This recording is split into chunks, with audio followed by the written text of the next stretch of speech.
Bonjour à tous. Alors sur cette vidéo, nous allons aborder la plus grande partie des muscles du dos.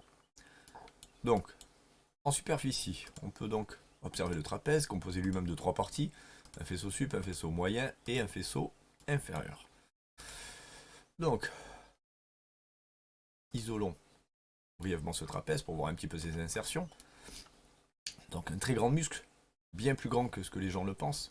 En général, les gens euh, pensent que le trapèze n'est composé que de son faisceau supérieur, que vous voyez ici en jaune, mais en réalité, il est bien plus grand. Ça représente presque moins d'un tiers de la superficie globale de ce muscle. D'accord. Donc la portion supérieure reliera effectivement le crâne, par son occipital à l'acromion et donc quasiment tout le rachis cervical.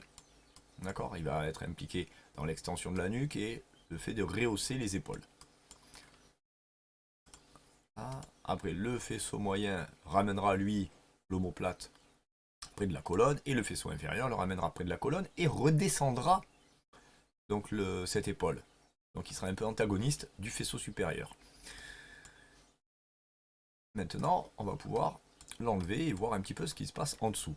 Donc en dessous, en dehors des muscles de l'omoplate, que vous pouvez voir dans une autre vidéo, on va s'intéresser aux deux faisceaux du rhomboïde. Donc le petit rhomboïde en haut, qui va être donc effectivement élévateur de cette omoplate et en même temps adducteur, il va rapprocher l'omoplate de la colonne, d'accord.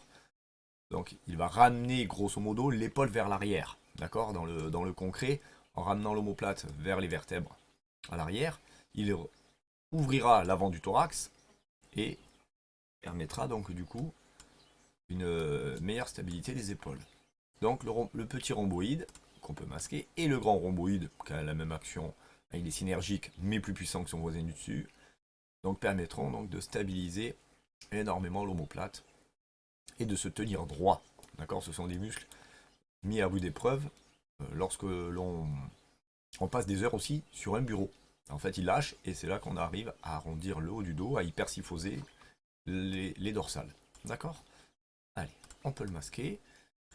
Le petit dentelé, donc, ou dentelé postérieur, comparé au dentelé antérieur que nous avons vu sur la vidéo de l'épaule, eh bien, il va être beaucoup plus petit, il va aider l'inspiration, un tout petit peu, effectivement, l'érection du rachis, mais pas énormément. Hop là. Il est beaucoup moins impactant que son, son grand frère, le grand dentelé.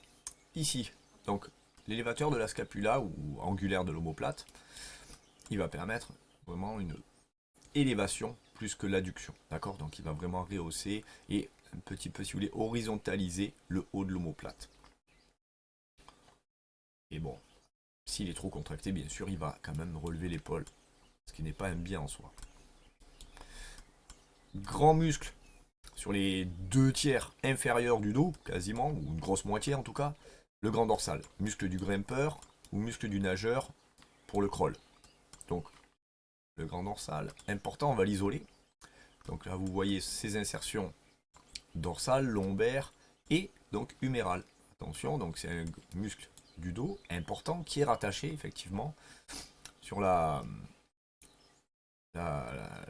l'épiphyse proximale quasiment de l'humérus, au niveau plutôt bon métaphysaire, mais c'est un détail. Donc en haut de l'humérus, si vous voulez. Et il va être impliqué donc dans la position de l'épaule. Donc un grand dorsal trop musclé par rapport à un autre, ça va avoir tendance à abaisser l'épaule, ce qui n'est pas non plus un facilitant, parce que ça fait pencher la ligne des épaules, et ça incline le dos. Donc ça favorisera les dorsalgies ou les lombalgies à la longue. Donc très important d'avoir les grands dorsaux musclés de manière symétrique aussi. Et ça, selon par exemple notre activité professionnelle ou sportive, c'est pas forcément joué d'avance dans le quotidien. D'accord. Donc le grand dorsal. Est-ce que je peux vous l'animer? Normalement oui. On va essayer de le voir en animation de suite.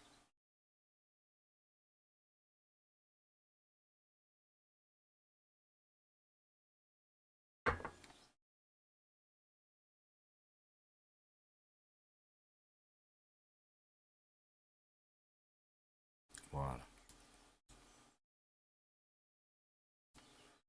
Donc là, vous pouvez admirer du coup le rôle du grand dorsal. dans l'extension du coup d'épaule. Dans celle-là, vous pouvez voir son petit rôle de rotateur interne, d'accord? Il va aider le grand rond que vous voyez ici.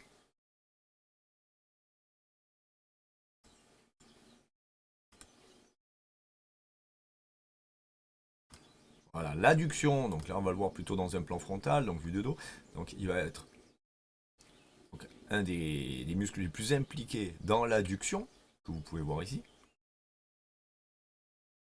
D'accord? D'où le muscle du nageur ou du grimpeur.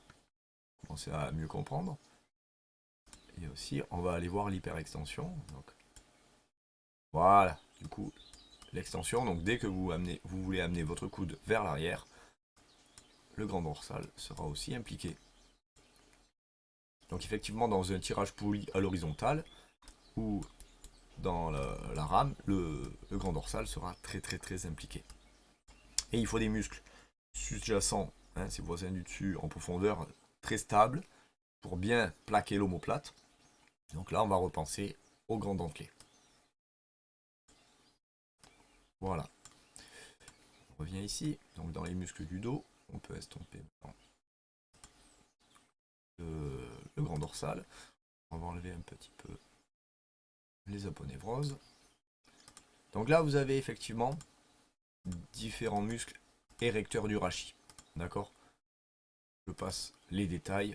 Ce sont des muscles donc dites de la masse paravertébrale, érecteurs du rachis, avec des iliocostaux, des longissimus, etc. Ici, le petit dentelé inférieur. Nous avions supprimé au début de la vidéo le petit dentelé supérieur. Donc pareil, ouverture costale, donc plutôt mouvement d'inspiration. Nous pouvons donc l'enlever et vous voyez cette masse paravertébrale donc qui participe effectivement au maintien du dos lors de longues sessions debout ou assises. Donc n'oubliez pas, les longues heures assises les mettent à mal. D'accord? Ce sont des muscles beaucoup plus toniques, moins phasiques, moins impliqués dans les mouvements. Justement, ils sont plus impliqués dans la tenue statique du dos pendant des heures. Voilà. Bon, ce sera tout donc pour cette vidéo sur les muscles du dos, que nous avons brièvement décomposé.